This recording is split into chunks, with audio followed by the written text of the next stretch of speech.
Hey guys, do you want to play a game with me?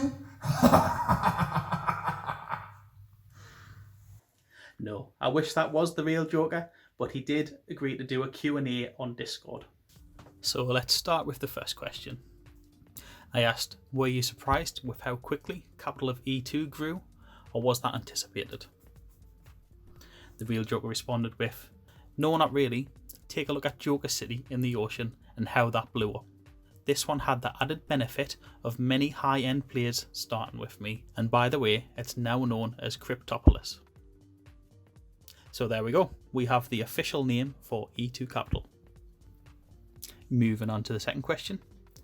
I asked, do you have set plans for any of your big ticket plots, such as Stonehenge and the Sydney Opera House, or will it depend on how the game evolves? He replied with, no plans for those ones, they were just for fun. That's a lot of money to have some fun with. I then asked, out of all the plots you own, which is your personal favourite?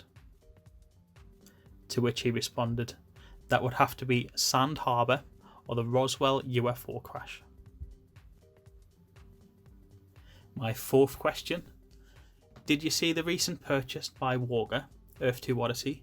If so, would you personally prefer to have the large Vatican plot or the combination of the Kremlin and the Forbidden City?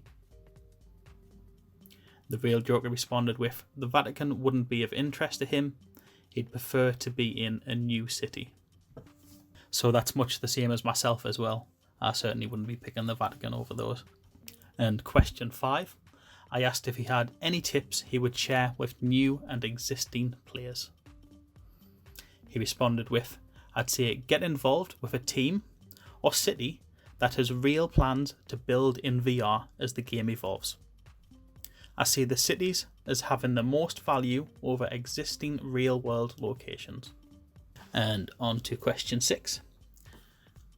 Do any of your purchases involve an emotional connection, or are they all based on the potential of the plot?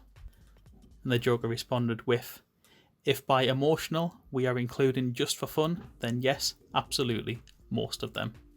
The future potential, for me, sits in the financial districts of the new cities being built. I then asked how the real Joker discovered Earth 2. He says, I was introduced to the team as someone that could bring huge value to the game. Discussions on this are still ongoing. So that is probably the most interesting answer in this Q&A session. I will let each of you make of that as you will, but I certainly know what I'm thinking. On to question 8. If you could take ownership of any one property in E2, what would you pick? To which he responds, I've got all the ones I want. Lastly, I ask if he's got an exclusive I can steal, and I get a can't do any exclusive just yet. And that's the lot. Thanks for watching all. Don't forget to like and subscribe for more Earth 2 content.